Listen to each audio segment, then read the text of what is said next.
They say blood is thicker than water. They say family always comes first. They say loyalty is earned, not given.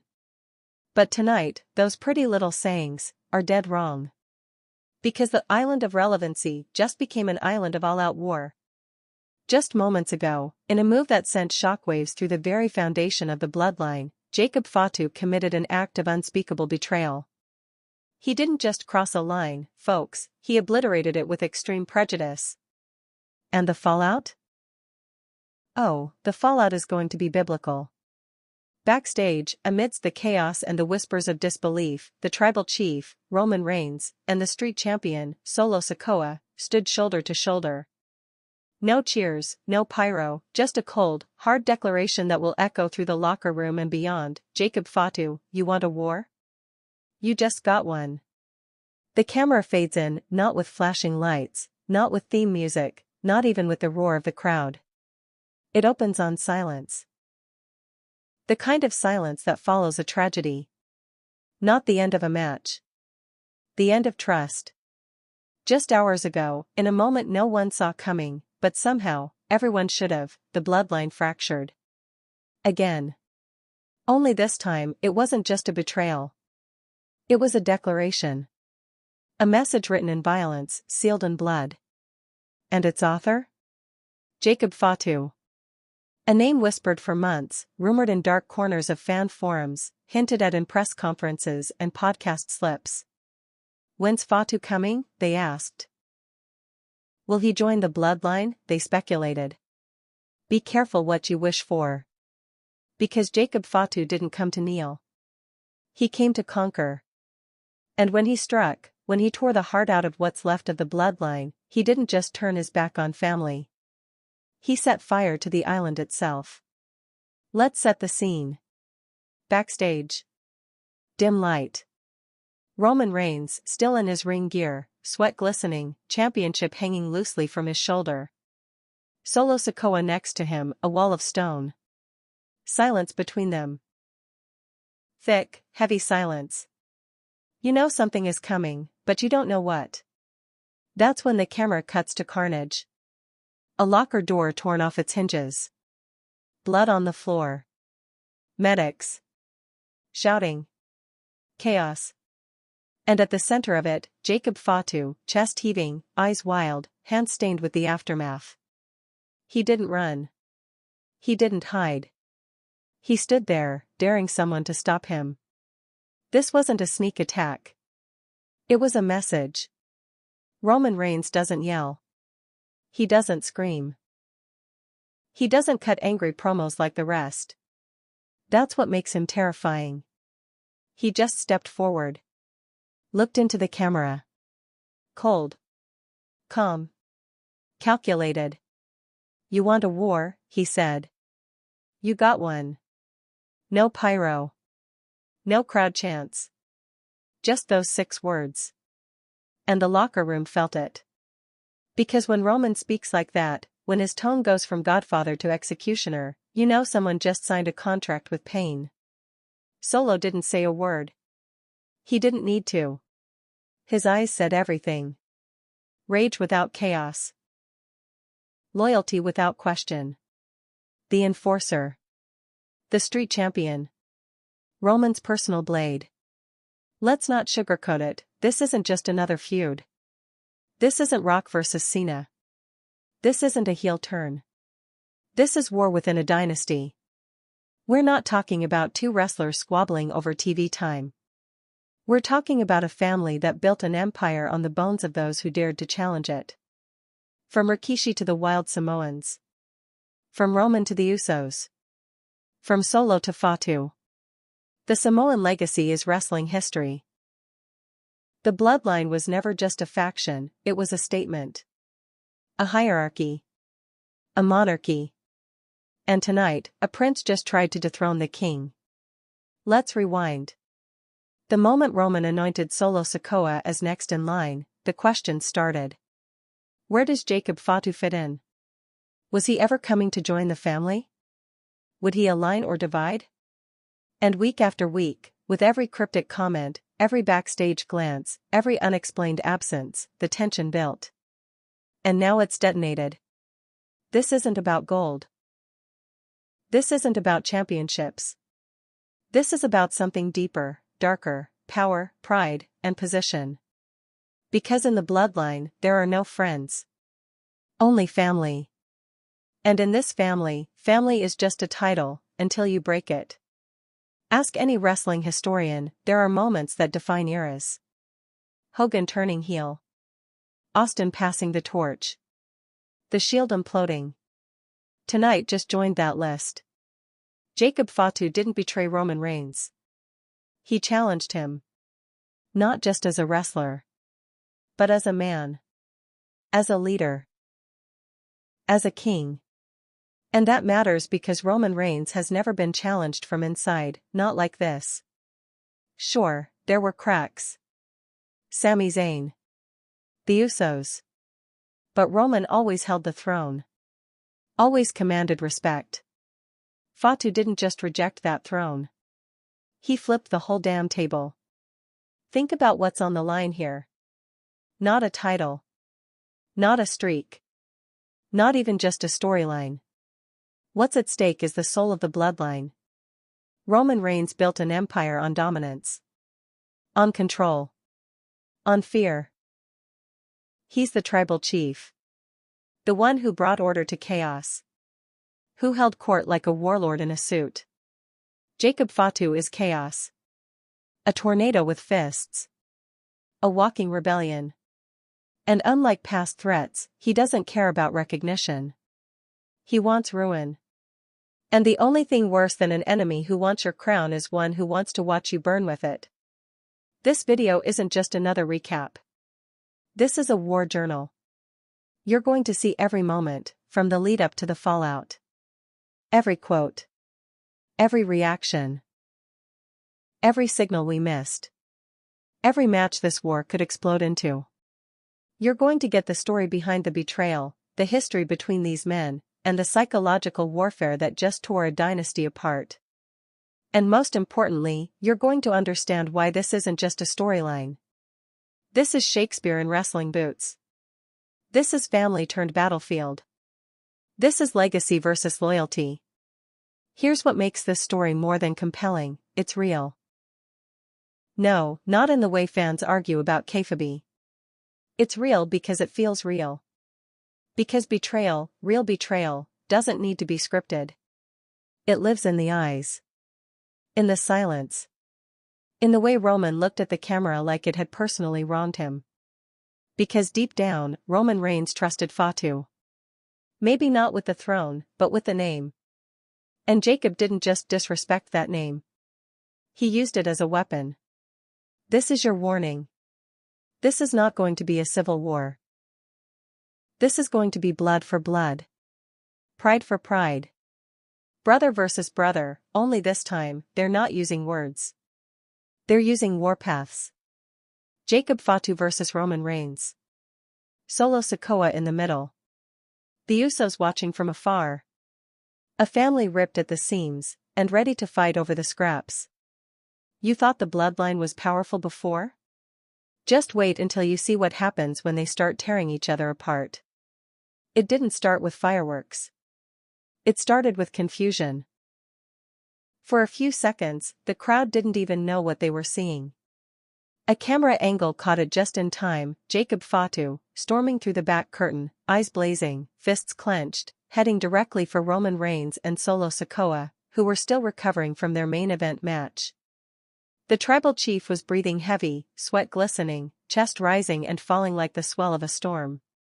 Solo stood nearby, stoic and focused, always ready to defend. And then Fatu arrived. It was fast. Violent. Methodical. A super kick to the side of Solo's face before he even turned his head. A running clothesline that sent Roman crashing to the concrete floor. The force was brutal, but the precision was worse. This wasn't random rage. This was surgical violence. Every hit was planned. Every movement rehearsed. Fatu wasn't improvising. He was making a statement. The backstage area, normally a controlled environment after a match, exploded into chaos. Crew members scrambled. Officials shouted into radios. No music. No announcement. Just the unmistakable sound of fists connecting with flesh and the heavy thud of bodies hitting concrete. Roman tried to fight back. He caught Fatu with a stiff elbow and scrambled to his feet. But it didn't matter. Fatu was relentless. He hoisted Reigns into the air and slammed him through a stack of production crates. Wood splintered. Roman rolled to his side, gasping. Security finally arrived, but they didn't engage right away. Some didn't know whether to intervene. That's how deep the bloodline runs. When family turns on family, even security hesitates. It took multiple referees, backstage agents, and a couple of wrestlers to finally pull Fatu back. Even then, he didn't leave quietly. He stood there, chest heaving, glaring down at the fallen leader of the bloodline, and said the words that would ignite every screen, trend across every platform, and echo across every fan forum. I don't bow to kings. I make them bleed. That moment, caught live by a trailing handheld camera, uploaded and replayed within minutes, sparked a firestorm. Fans didn't just react. They rioted. Not with violence, but with emotion. Messages flooded social media. Did that really just happen? Jacob Fatu just killed the bloodline on live TV. Roman ain't ever been touched like that. And they were right. Roman Reigns, the longest reigning champion of the modern era, had never been ambushed like this. Not by his enemies. Certainly not by his own blood. This wasn't a defection. This wasn't even a heel turn. This was betrayal on a level the bloodline had never faced before. To understand the gravity of what just happened, you have to understand who Jacob Fatu is, and what he represents. He isn't just a distant cousin from the independent scene. He's a monster with charisma, a performer with presence, and a legacy built not just on his bloodline, but on violence, intensity, and real-world respect. Before he ever stepped into a WWE setting, Fatu had carved out a terrifying reputation on the independent circuit, especially in MLW, where he dominated for years. His matches weren't just wins, they were declarations of war. For years, fans speculated on his WWE debut. Some thought he'd be Roman's enforcer. Others dreamed of a match between Fatu and Solo Sikoa, a brutal clash between cousins. But no one thought he'd come in like this. Not fists first. Not family last. But if you really trace it back, maybe we should have seen it coming. Reigns had grown complacent. Not in the ring, he still performed at the highest level, but within his circle. The cracks had already started to show. Jey Uso was long gone. Jimmy had vanished into irrelevance. Sami Zayn had exploded out of the picture. And with Paul Heyman growing more visibly anxious week after week, it was clear that the foundation was starting to shake. Roman held it together with fear, tradition, and manipulation. But Jacob Fatu doesn't respond to fear. He doesn't bend to tradition. And you can't manipulate a man who doesn't want what you're offering. Fatu didn't want to be part of the table. He wanted to flip it. The footage from the attack spread like wildfire, but what happened after was even more telling. WWE didn't edit it out. They didn't censor it. They aired it in full. Replayed it during highlights. And more than that, they leaned into it. Because this wasn't a moment to erase. It was a moment to escalate. And backstage, Roman Reigns knew it. After the medics checked on him, after the officials had cleared out, the camera caught a final shot, Roman and Solo, side by side, bruised, bloody, and silent. Then Roman looked up. Not at the camera. Not at the crew. Just into the distance, as if he could already see Fatu somewhere in the shadows, waiting for round 2. He whispered something. No one could hear it clearly. But you didn't need to. His eyes said it all. This wasn't over. In fact, it was just beginning. What makes this betrayal even more staggering is how Fatu did it. He didn't wait until the spotlight was on him. He didn't interrupt a segment or hijack a match. He chose the most vulnerable moment, backstage, post-match, when Roman's guard was down, when Solo had just finished a brawl and wasn't expecting an ambush. That's what makes this different from past bloodline fractures. Jey Uso left with hesitation. Sami Zayn left with heartbreak. Jimmy left with resentment. Jacob Fatu entered with a hammer. And when he swung it, he wasn't aiming to hurt. He was aiming to end. There's another layer to this that hasn't been fully unpacked. Fatu didn't come in solo. He didn't have music. He didn't walk out to fanfare. That means this wasn't company designed. This wasn't orchestrated by management for shock value. This felt organic. It felt real. Because it was. Reports from inside sources later confirmed that only a handful of people knew Fatu was even in the building. The way he entered the shot, unscripted, unsignaled, sent shockwaves through the locker room. Some of the reactions on screen weren't acting. They were real. Because no one expected this man to walk in and dismantle the most powerful faction in the business. But he did. And now, the war has begun. The symbolism can't be ignored either. Roman Reigns built the Island of Relevancy on domination and obedience. You got in line, or you got left behind. Fatu's entrance wasn't just violent. It was a message to Roman, to Solo, and to everyone watching: the island isn't yours anymore. It belongs to the storm. The fallout has only just begun. We're seeing early shockwaves, alliances shifting, old enemies creeping back into relevance. The Usos haven't said a word, but their silence speaks volumes. Paul Heyman has been suspiciously absent from post-show interviews. And Solo? He hasn't left Roman's side since the attack. There's fear, yes. But there's also calculation. Fatu may have fired the first shot. But Roman Reigns doesn't take hits without retaliation. Not after everything he's built. Not after the Bloodline became a brand, an empire, a movement. He's going to strike back. But the question is, how? Because this isn't just an attack to avenge. This is a war to win. And Jacob Fatu isn't just trying to beat Roman. He's trying to replace him. He's not fighting for position. He's fighting for legacy. That's what makes this betrayal the most dangerous kind. Because in this war, there's no coming back together. No reconciliation. No family therapy segment to patch things up. This was a betrayal designed to destroy. And the next time these two stand face to face, it won't be backstage. It'll be in the ring. With no words. No forgiveness. Just war. The Bloodline didn't shatter overnight.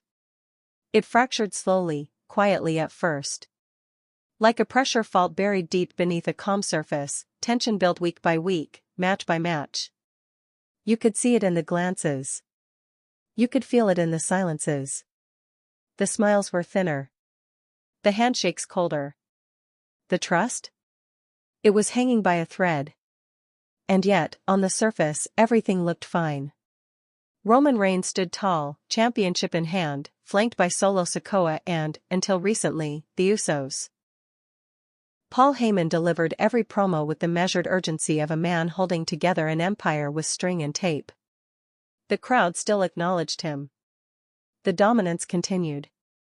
But dominance built on fear is fragile. You don't rule a dynasty with belts and catchphrases. You rule it with loyalty. And loyalty in the Bloodline was dying long before Jacob Fatu drove the dagger. Let's rewind to where the cracks began. It wasn't with Jey Uso. It was with trust. Roman didn't share it, he demanded it. He didn't ask for obedience, he expected it.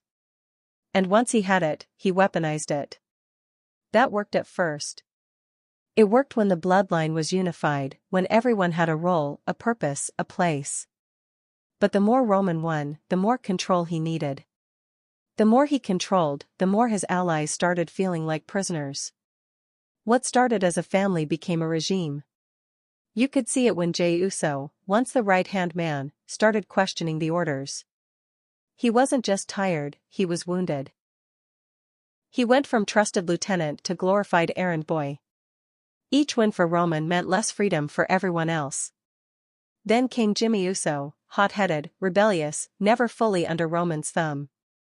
He challenged the system outright, refusing to fall in line.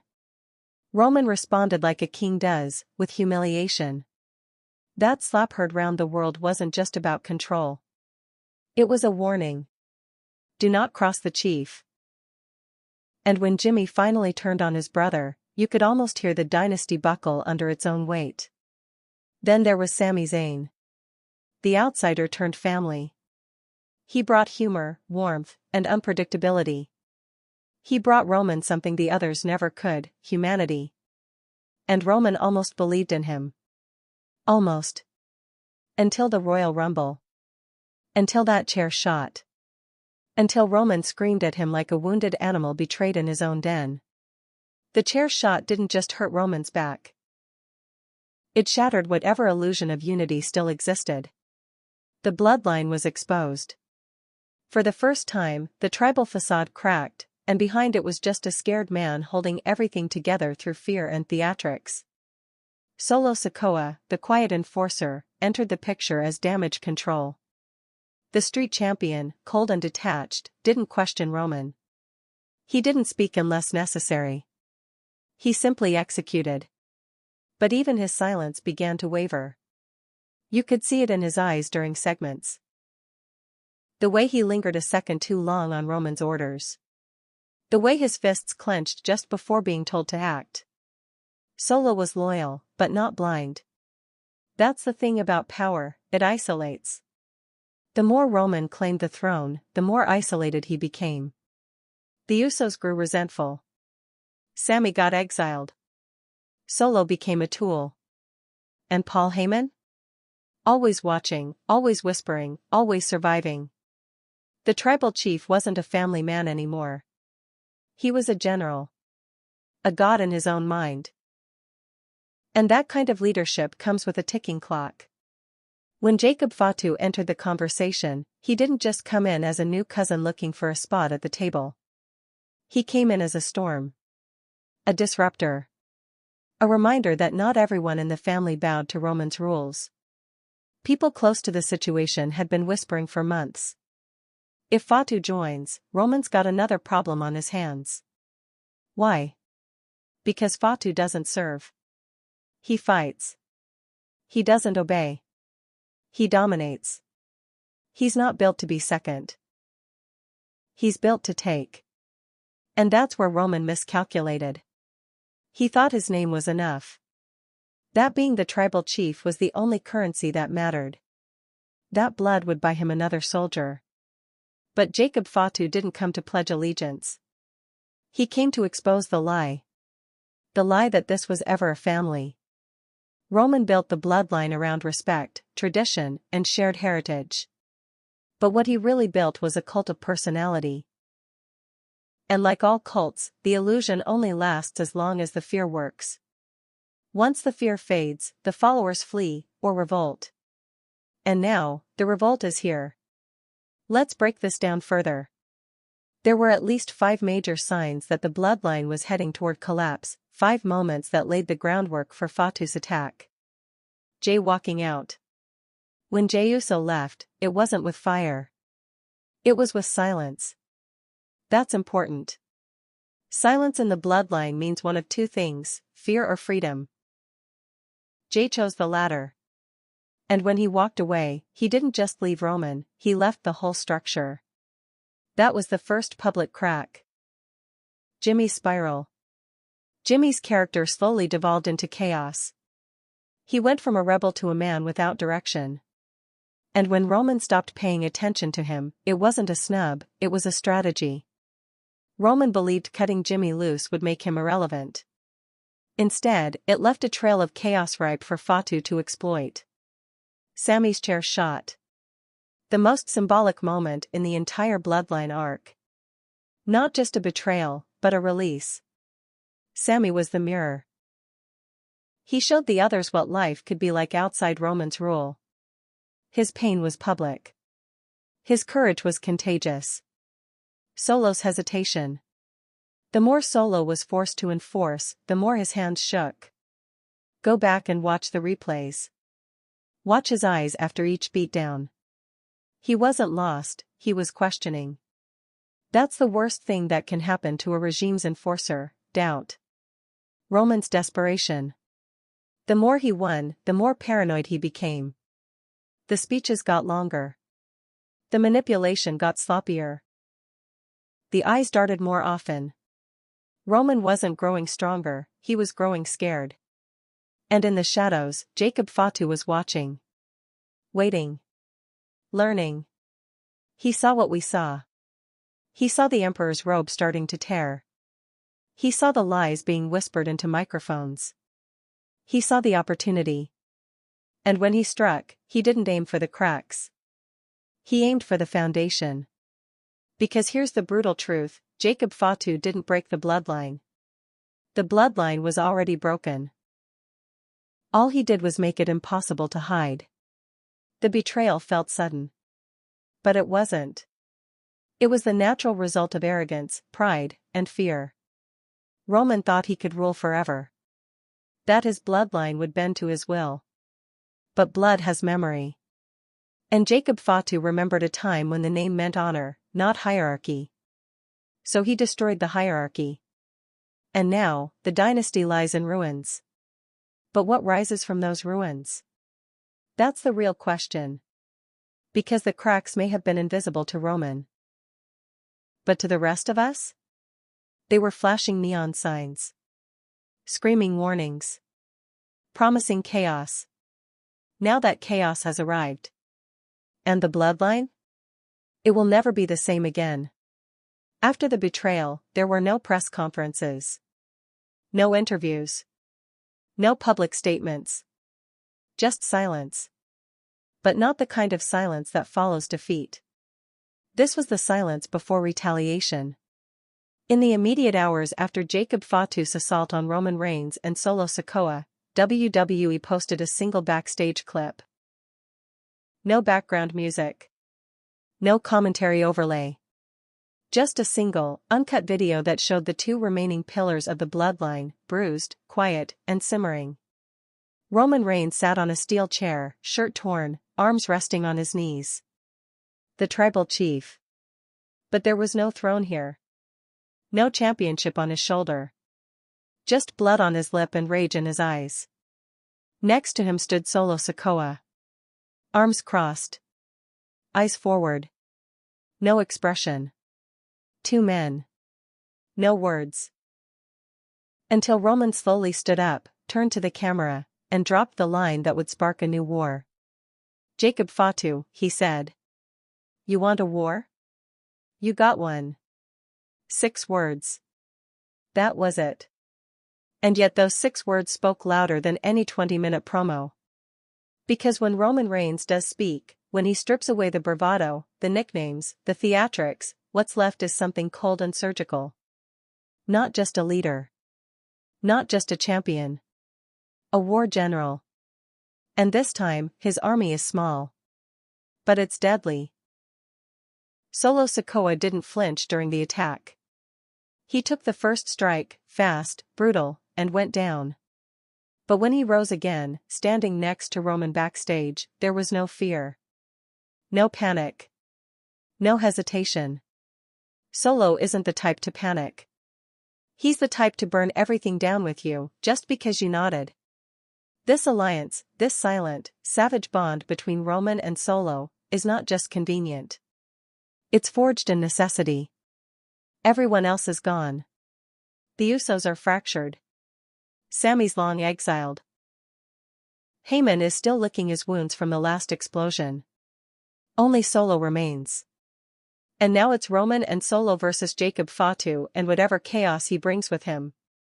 But let's not mistake survival for strength. There's a reason this union should terrify everyone, including Fatu. Because when Reigns and Solo Sikoa operate with nothing left to lose, they become something more dangerous than a faction. They become focused. Let's break this down further.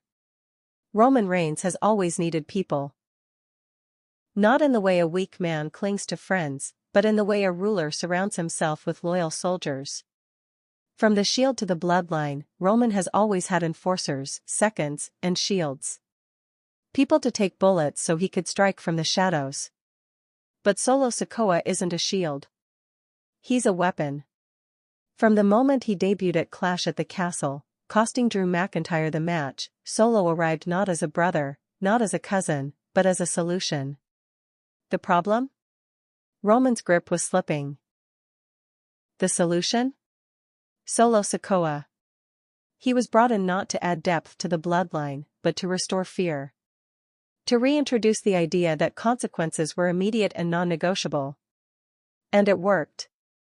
Solo didn't smile. He didn't joke. He rarely even talked. He just showed up, beat people down, and left. But there's more to it. Roman and Solo share more than blood. They share the same emotional wiring. Cold. Strategic. Calculated. Roman manipulates with words. Solo punishes with fists.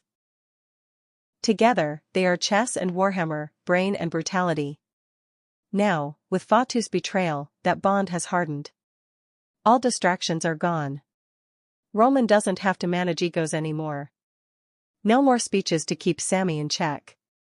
No more head games to keep the Usos in line. No more smoothing over Heyman's cowardice. He just has Solo. And Solo doesn't need managing. He needs a target. And Jacob Fatu just painted himself in red. The unity between Roman and Solo now is different than before. It's not about shared ambition. It's about mutual vengeance. And that kind of unity is the most dangerous kind. Because when two men bond over revenge, they're not thinking about the aftermath. They're thinking about the damage. Let's also talk about presence. Roman Reigns doesn't just walk into a room. He absorbs it. When he talks, the world stops spinning. He controls the energy. He slows the pace. He rewrites gravity. But what makes Roman truly dangerous is that he knows this, and he uses it. He lulls his enemies. Makes them think. Keeps them waiting. Solo doesn't do any of that. He doesn't slow time. He ends it. Where Roman plays the long game, Solo plays the finish. And now, they are aligned with a single mission: erase the rebellion. Fatu made a tactical error. Not in attacking Roman, but in not finishing him. When you take a shot at the king, you don't get two chances. You either kill him, or you inherit his wrath. And Roman's wrath isn't loud. It's calculated. Fatu should have known that. Roman has always punished betrayal in stages. Stage 1, silence. Stage 2, public humiliation.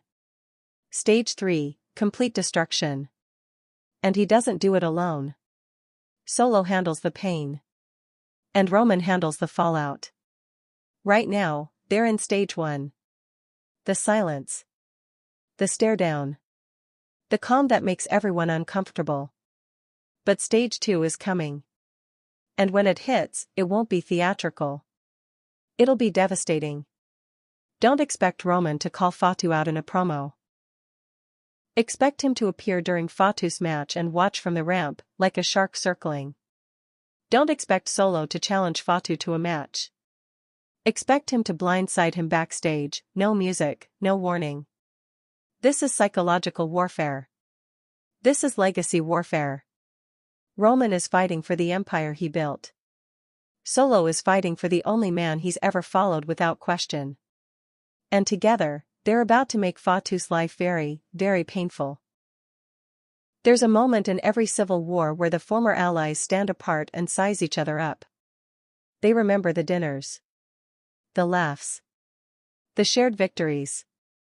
But that moment has already passed here. Now, there's only strategy.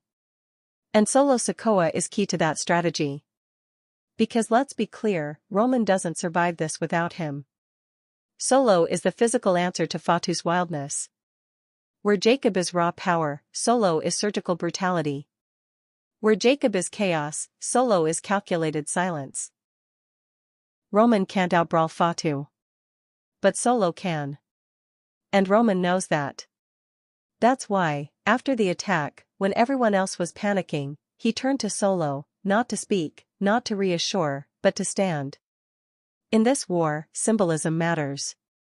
And that shot, Roman sitting, Solo standing, told us everything. Reigns is the mind. Solo is the muscle. Together, they are a statement. To everyone watching, fans, wrestlers, legends, even the boardroom, this is what remains of the Bloodline, not a group. A force. One that's cornered. And when you corner an apex predator like Roman Reigns, with nothing left to lose and only one soldier left at his side, you don't get a wounded king. You get a tyrant unchained. You get the full weight of his fury. And this time, the fury has fists. In any other story, betrayal is just drama. But in the Bloodline, betrayal is prophecy. Because when you build your legacy on the strength of blood, you're not just sharing a name. You're binding your identity to people who can hurt you in ways no stranger ever could. This isn't about a title. It's not even about power. It's about blood. And blood, when it turns against you, stains deeper than anything else. The attack by Jacob Fatu was more than an ambush. It was a fracture in the very DNA of the Anoa'i legacy. Roman Reigns, the self-declared tribal chief, wasn't just challenged by a wrestler, he was betrayed by someone who shares his lineage. And that makes this war different. Because when outsiders attack, it's business. When family attacks, it's war without rules. Let's step back for a second and unpack what blood really means in this story. The Anoa'i family is more than just a group of related wrestlers. It's a wrestling dynasty. Over 40 years of legacy. From the wild Samoans to Rikishi. From Yokozuna to Umaga. From Roman Reigns to the Usos. From Solo Sikoa to now, Jacob Fatu. It's a legacy soaked in dominance. Championships. Hall of Fame inductions. Main event WrestleMania spots. But behind all that glory is a code.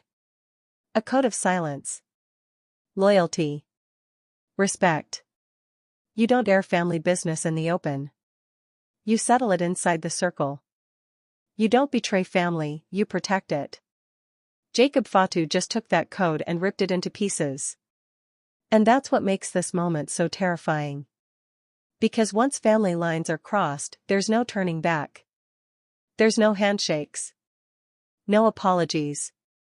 No therapy segments in the ring. There's just revenge. Roman Reigns always carried himself as more than a champion. He was a symbol of unity. A patriarch. The tribal chief. He wasn't just leading a faction, he was leading a culture, a family, a legacy. He invoked ancestors in his promos. Wore the weight of tradition on his shoulders. When he said, "Acknowledge me," he wasn't just talking to fans. He was talking to his bloodline. "Respect the seat I hold," he was saying. Jacob Fatu's response? "I'll burn the throne before I ever kneel." And that line, that core rejection of the bloodline system, is the most dangerous ideology we've ever seen in this family's history. Because Jacob Fatu isn't after Roman's title. He's after his identity. Let's look at it from Fatu's perspective. For years, he's been a name spoken in hushed tones. A monster on the independent circuit. A performer with undeniable presence. But for one reason or another, he wasn't brought into WWE's version of the family. Maybe he wasn't controllable. Maybe he didn't fit the image. So, he watched. From the sidelines. While Roman crowned himself king. While Solo was called the enforcer. While the Usos ran the tag division. And where was Fatu? Ignored. Overlooked. Underused.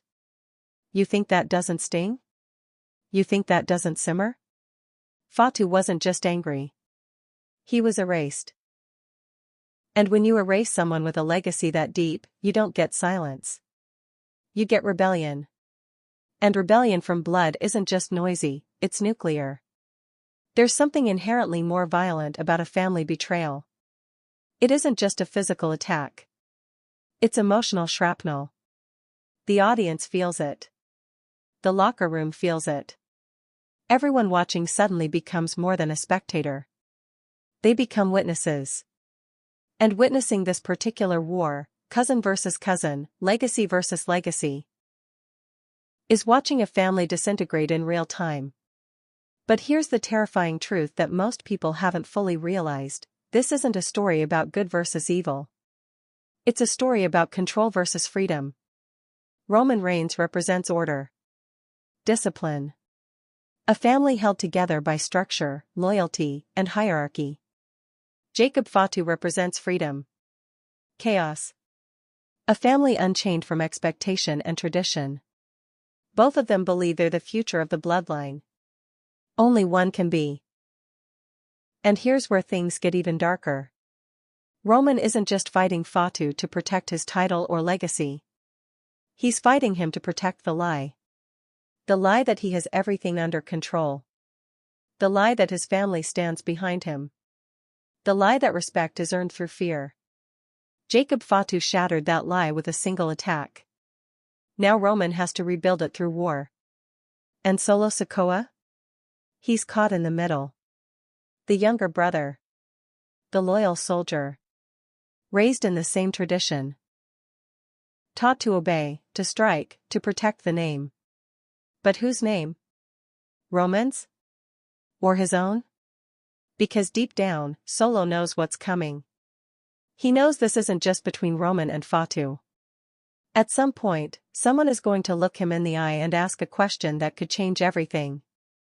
Who are you really loyal to? That question hasn't been spoken yet. But it's coming. Because in a war like this, there are no sidelines. Everyone has to pick a side. And when bloodlines are drawn, they're drawn with knives. There's another layer to this story that makes it more potent than anything WWE has seen in years: real-life emotion. The fans believe this. They don't see actors playing roles. They see family members tearing each other apart. Because the lines between reality and performance in the Bloodline saga have always been razor thin. We know their family. We know their history. We know the stakes. So, when someone like Jacob Fatu steps in and says, "I'm not playing by your rules," it doesn't feel like a character shift. It feels like a real-life betrayal. And that realism? That's what turns this story from entertainment into obsession. The last time WWE hit this level of emotional storytelling was with the Shield's implosion, or maybe Bret vs. Owen Hart. But even then, those were factions and brothers. This is deeper. This is tribal. Cultural. Spiritual. And when wars are fought on that level, nothing is safe. Not the titles. Not the alliances. Not even the fans' sense of certainty. Because nobody knows where this goes from here. Does Roman destroy Fatu? Or does Fatu expose the weakness that Roman's been hiding all along? Does Solo stay loyal? Or does he become the next crack in the glass? And what happens if the Usos return? Whose side are they on? This isn't a feud. This is a funeral for the family they once were. And the question now isn't who wins? It's what survives. Because when this war ends, there may be no bloodline left to rebuild. Just ash. In wrestling, the bell doesn't always signal the end of a match. Sometimes, the real impact happens after the lights dim, after the crowd goes home, when the cameras catch glimpses of what the audience isn't supposed to see. That was the mood backstage after Jacob Fatu's betrayal. No applause. No commentary. Just stunned silence. And unspoken questions hanging in the air like smoke after an explosion. Everyone felt it. Not just Roman Reigns. Not just Solo Sikoa. Everyone. Because when a family collapses in front of your eyes, it doesn't just shake the people involved. It shakes the system. And in WWE, few systems have ever been more dominant, or more feared, than the Bloodline. The locker room, once controlled by the invisible influence of Roman's empire, suddenly felt different. Uneasy. Fractured. Superstars walked quieter. Conversations were shorter. Glances were sharper. Everyone knew something had changed. Something irreversible. For the better part of 3 years, Roman Reigns had been the gravity in the locker room. Whether you loved him or feared him, you moved in his orbit. Main eventers, mid-carders, even tag teams, it didn't matter. If Roman was on the card, you adjusted your plans accordingly. If the Bloodline was involved in a segment, everyone else made space. That's power. And now that power was being tested in the most public way imaginable. Jacob Fatu didn't just break a code. He challenged a kingdom. And the rest of the roster had to pick up the pieces, or avoid them entirely. Let's look at the immediate aftermath. Backstage sources said several talents were in disbelief. Not because they didn't expect Fatu to show up, rumors had circulated for months, but because of how he debuted. No handshake. No slow burn. Just violence. Targeted, personal, devastating violence. One veteran reportedly told a staffer, "That wasn't a debut. That was a declaration." And that declaration forced people to reevaluate where they stood. Take Cody Rhodes. Fresh off his own wars with the Bloodline, Cody had tried to carve out his legacy while staying clear of the internal implosions. He knew better than to get sucked into that kind of conflict again. But watching what Fatu did? That changed things. A few hours after the show, Cody posted a single cryptic message on X, "When kings fall, so do their shadows." No name. No hashtags. Just a warning. Then there's Seth Rollins.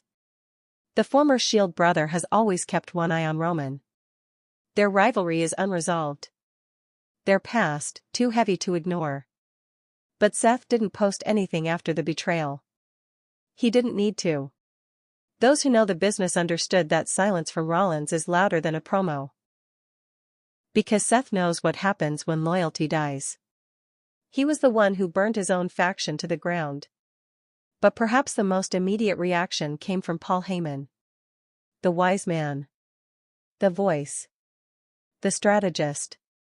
For the past few years, he's been Roman's mouthpiece, confidant, and insurance policy. But after the Fatu ambush, Heyman disappeared. No post-show interviews. No press availability. Nothing. Insiders whispered that Heyman left the arena minutes after checking on Roman. No limo, no entourage. Just a quiet exit through the back, phone to his ear, expression unreadable. That silence says everything. Because if Paul Heyman is rattled, the game has changed. He survived every era, from Lesnar to Punk to the ECW chaos.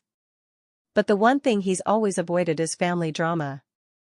Now, it's on his doorstep. And if Fatu's next move is even half as explosive as his debut, Heyman may find himself in the crosshairs. Then we have the Usos. Jimmy and Jay haven't made any official appearances since the betrayal. No backstage footage. No commentary booth cameos. Just radio silence. But the implications? Huge.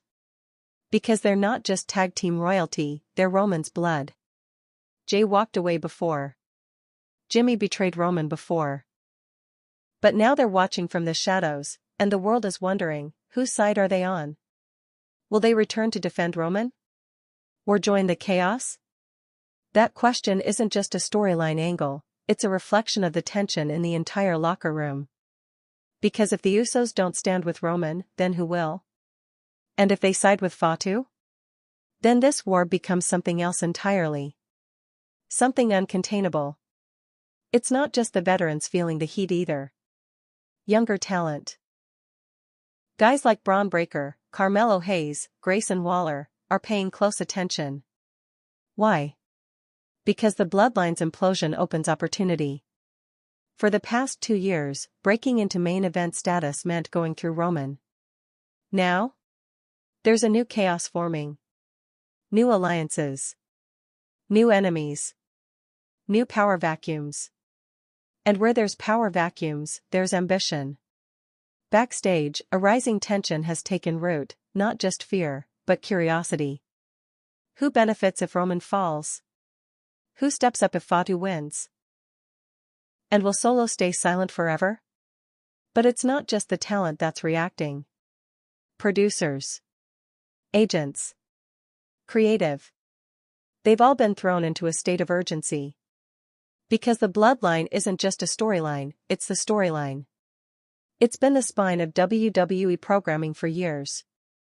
Merchandise, ratings, international tours, it all ran through Roman. Now the story has changed. And no one is sure where it ends. Creative reportedly had to rewrite major segments for the upcoming weeks. Internal memos described the new direction as unpredictable, emotionally volatile, and centered around the collapse of legacy. In other words, they're leaning in. Because the fans? They're already obsessed. Within hours of the attack, Jacob Fatu trended across every major platform. YouTube replays broke 7 figures. Reddit threads exploded. TikTok clips went viral. The reaction wasn't just strong, it was personal. Fans weren't reacting like they'd just seen a heel turn. They were reacting like they'd been betrayed too. Because the Bloodline wasn't just a faction fans watched, it was one they invested in. They saw the loyalty. The tension. The emotion. They lived it. And now they're watching it burn. And they're loving every second. But not everyone's cheering. Some fans are angry. Conflicted. Because Jacob Fatu wasn't just a surprise. He was a disruptor.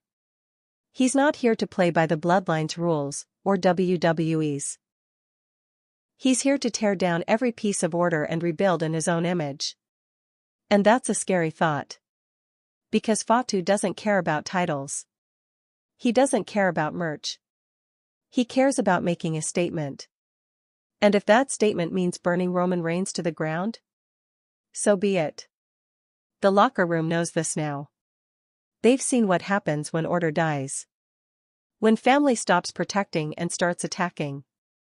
They've seen the smoke. They've smelled the fire. And now? They're waiting. Not with anticipation. But with fear. Because war is no longer coming. It's here. There was a time when the Island of Relevancy was the safest place in wrestling. Not for the weak, but for the loyal. If you were family, if you served the tribal chief, you were untouchable. Roman Reigns built the island on dominance, surrounded it with blood, and ruled it like a fortress. Now? That island is burning. The calm, the order, the fear-based loyalty, gone. The cracks turned to chaos, and Jacob Fatu didn't just storm the gates. He planted a flag. Declared himself the new order. This isn't a storyline anymore. This is war. Not war in the marketing sense. Not winner gets a title kind of war. This is blood versus blood, vision versus vision, legacy versus rebellion. And no matter who walks away, the island will never be the same. To understand how we got here, you have to understand what the Island of Relevancy was. It wasn't a nickname. It was a philosophy. Roman Reigns redefined what it meant to be the top guy in WWE. He didn't just win matches, he altered careers. He made you relevant by associating with him. If you were part of the Bloodline, you mattered. If you weren't, you were outside the gates. And for a while, it worked. People wanted in. Sami Zayn begged for it. The Usos thrived under it. Paul Heyman pivoted his entire identity to serve it. Even fans who hated Roman's tactics couldn't deny the genius of the structure. The Island of Relevancy had rules. You fall in line. You acknowledge the chief. You never question the order. Now? All of those rules are in ruins. the island is no longer a kingdom. It's a battlefield. And the war isn't just about who leads, it's about what kind of world survives. Roman reign stands for structure. Jacob Fatu stands for destruction. Solo Sikoa stands at a crossroads. And every other member of the family, past, present, and future, stands to either choose a side or get swallowed whole. Let's make one thing clear, Jacob Fatu didn't just betray Roman. He rejected the entire concept of the island. He doesn't want to rule it. He wants to sink it. Because the Island of Relevancy, as Roman built it, represents control. It's a place where Roman decided who mattered. Who rose. Who fell. Fatu doesn't believe in that. He doesn't believe anyone decides relevance. You earn it with pain. You take it by force. His entrance wasn't just violence. It was ideology. The way he walked through the back, straight into the heart of Roman's stronghold, and delivered that assault, it wasn't just personal. It was a manifesto. I don't bow to kings. I make them bleed. That line wasn't for Roman. It was for the world. Fatu was saying, you've been hypnotized. Wake up. And fans are waking up. Some are torn. Some still chant for Roman. Others roar for Fatu's chaos. But most? They're watching this like it's a live autopsy. A dynasty being dissected piece by piece, in real time, with no mercy and no filters. Let's talk about what this war means inside WWE's ecosystem. This isn't just about two men fighting. This is about the total collapse of a political structure. WWE locker rooms have had factions before. DX, the Shield. The Authority. But the Bloodline was different. It wasn't just about match outcomes, it dictated airtime, power, respect. When Roman reigned, everyone else had to move around him. This war ends that era. It's no longer about the champion at the top of the card. It's about who defines the card. Roman wants to hold the scepter. Fatu wants to torch the throne. Solo? Still standing next to the fire. Still deciding whether to add water or gasoline. And while the civil war unfolds, everyone else in the company is quietly calculating their next move. Because when kings fight, pawns reposition. Take Bobby Lashley. He's been eyeing Bloodline territory for years. With the empire cracking, Lashley's faction can now rise. Take AJ Styles. Freshly returned, hungry, watching the island from a distance like a pirate ship waiting for the right wave. Then there's LA Knight, who has momentum, fan backing, and nothing to lose. With Roman distracted, doors open. But here's the twist. This war may start in the Bloodline. But it won't end there. It will pull in the whole roster. Raw. SmackDown. NXT. Because this story, this fight, isn't about a family anymore. It's about what WWE becomes next. Roman's vision is rooted in legacy. A strong, slow-burn hierarchy where power is maintained. Fatu's vision is about breaking the cage. Reign through fear versus rise through fire. Neither man will stop. And Solo Sikoa? He's the most dangerous piece on this board. Because while Roman has words and Fatu has rage, Solo has silence. Silence is lethal. You don't know when it will crack. But you know when it does, something ends. And Solo is staring at both men like he's already written 2 eulogies and is just waiting to see which one dies first. The Island of Relevancy has become a war zone. And WWE's creative team knows it. They're not running from this story. They're expanding it. Sources backstage say scripts are being rewritten weekly. Flexibility is being demanded. The tension is being allowed to breathe. Why? Because this kind of storyline doesn't come around often. You can book a match. You can schedule a promo. But you can't fake war.